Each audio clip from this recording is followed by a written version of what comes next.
What's happening, all you mentees? This is the Uncanny Omar from Near Mint Condition, and join me today for an overview of the Nightwing Leaping into the Light hardcover from DC Comics. So, stay tuned.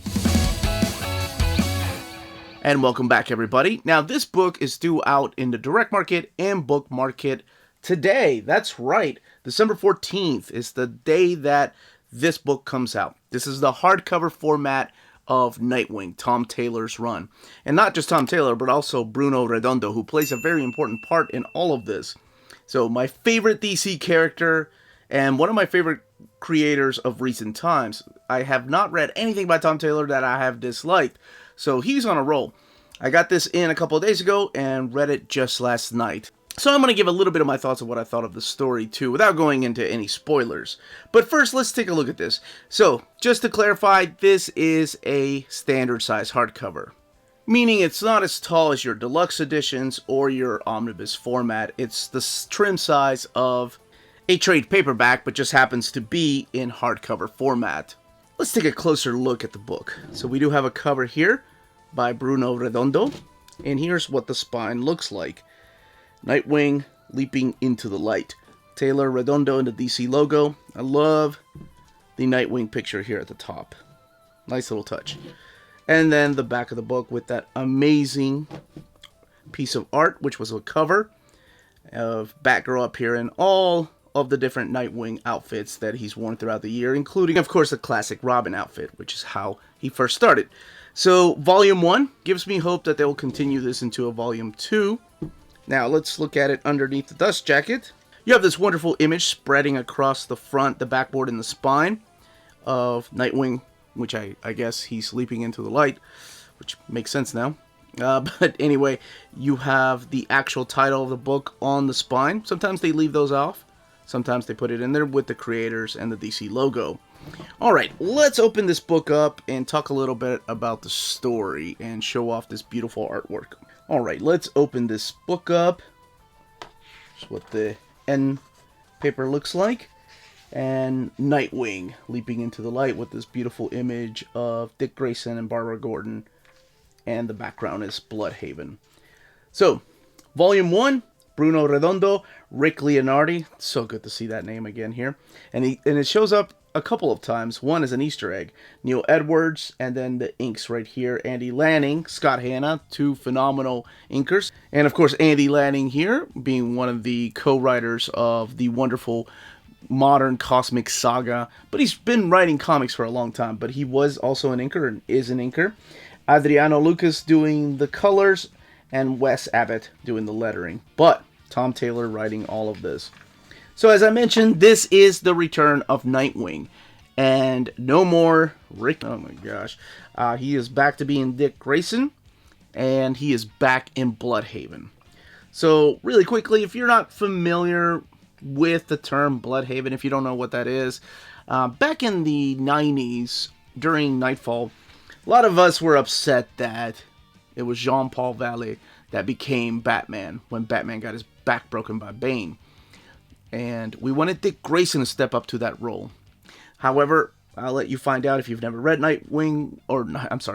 Nightfall, why Bruce Wayne decided to ask Jean-Paul Valley instead of Dick Grayson. I thought it was a beautiful explanation. So what happened out of that series was it spun out into different series, like Catwoman and Robin got his own series. Azrael eventually ended up getting his own series. And then Nightwing got his own series. And instead of basing Nightwing in Gotham, because Gotham just had way too many heroes, Chuck Dixon and the editors decided to base him in the city of Blüdhaven. And Blüdhaven is like a dirtier, darker Gotham, which is crazy to think of. So that's where this is all going to take place. We do have a little flashback of Dick Grayson standing up for somebody that can't stand for themselves against these bullies. So he's always had the concept of hating bullies. We get a little flashback of Barbara Gordon and him kind of growing up together after he was, how do I put it? Well, no, this is the origin of Robin, so it's not much of a spoiler here. After his parents died, the Flying Graysons died in the circus accident, which, of course, if you read Nightwing, you know that it wasn't really an accident, but Bruce Wayne took him in. So he's going to a rich people's school, And then we have this nice little scene between him and Alfred. And then this wonderful image right here. DC proudly presents Nightwing leaping into the light. So, the very first thing he does in Blüdhaven, now we're back into modern time.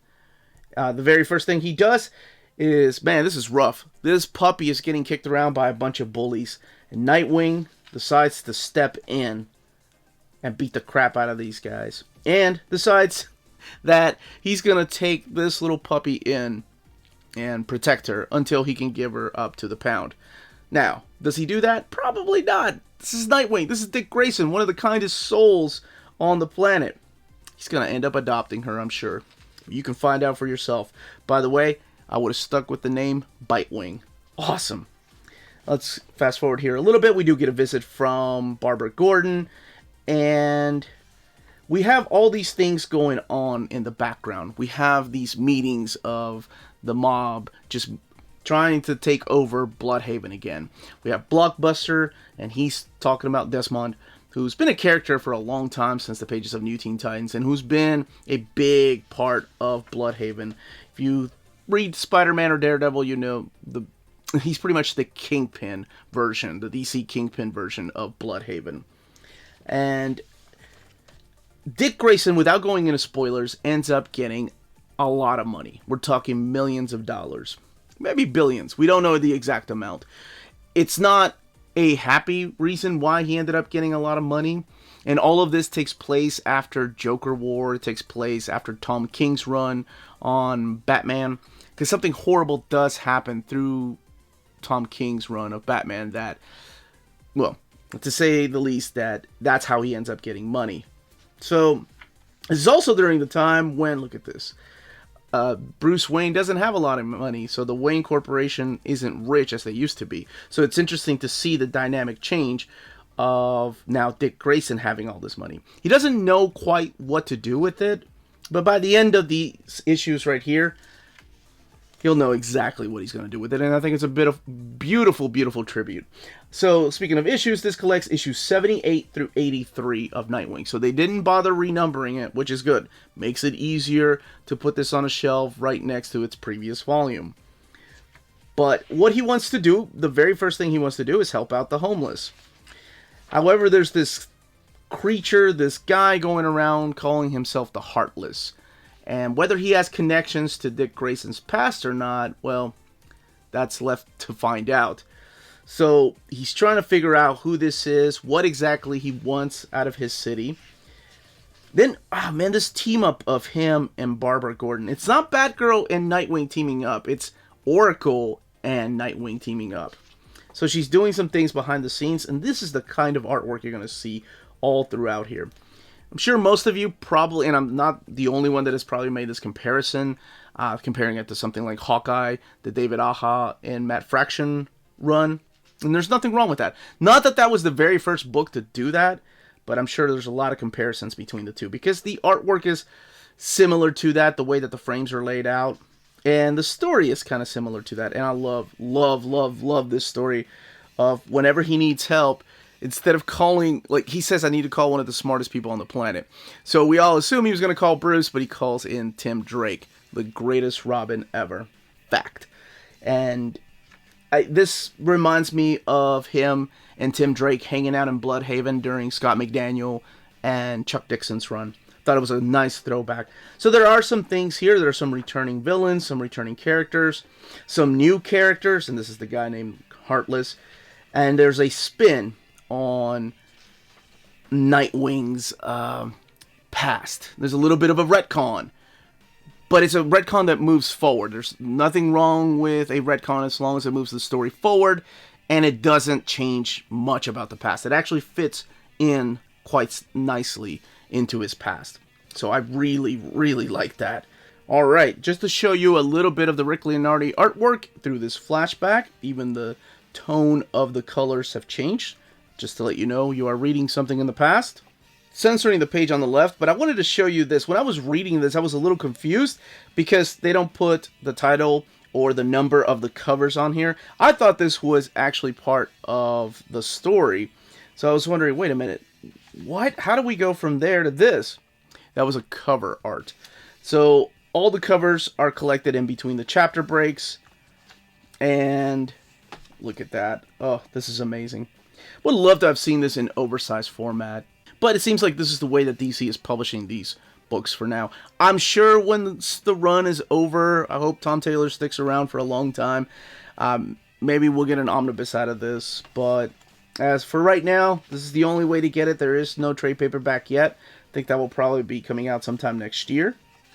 Now, as far as the extras, we do have extras all the way in the back. All the variants are back here.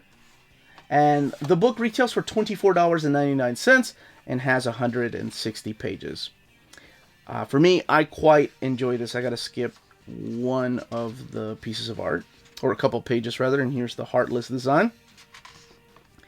This to me felt like coming back home, not just with Blüdhaven, but also the character of Dick Grayson. It seems like he hasn't been the same for a long time, and this was a wonderful read. I'm so glad I ended up just reading it last night before doing the overview. So I had enough time because there weren't that many Marvel books. By the way, the Marvel books video will be coming out later today. But I fell in love with it. The reason why I love Nightwing, why he is his own man, and why he is so different than Batman. As far as the build of the book, you could probably tell that it is using this matte paper that DC has been using on their hardcovers for a while now, so it doesn't have a glossy finish to it. There's no glossy paper here. As far as the binding, it is glued binding, but it only has 160 pages, and I'm pretty sure you saw how well the book laid over. There is minor gutter loss, but it's glued binding, that's why there is. And there's a lot of spread pages in here, beautiful spread pages. But that, as they say, is that. If you're interested in purchasing this book, don't forget to check out our sponsor, cheapgraphicnovels.com, your online home for brand new graphic novels and collected editions up to 50% off cover price. They pride themselves on packaging your books so they arrive safely and in excellent condition, as well as prompt and helpful service. Check out the bargain deals for up to 90% off cover price. CGN is excited to announce that they are now taking pre-orders. They're making it easier for you to ensure that you don't miss out on the hottest releases. CGN is currently running a special promotion for you Minties. If you're a first-time customer, let them know that you were referred by Near Mint Condition at the checkout, and you'll receive a credit for free shipping on your next order. This promotion is valid for U.S. customers only. Cheap Graphic Novels, your source for the hottest books with the kind of deep discount and quality shipping and customer service that will keep you coming back for more. And that was the content, the page count, and build of this hardcover. Let me know in the comments down below if you've been reading this digitally or in single issue format, what you think of the series so far, what your favorite Nightwing run has ever been, or your favorite story. And if you have any more questions, leave your questions down below. Don't forget to smash that like button, subscribe if you haven't subscribed yet, ring that bell for notifications to let you know when our videos are going live. We are on Spreadshop and on Patreon. Amazing ways to support the channel. And more importantly, all of you stay healthy and safe out there. Much love.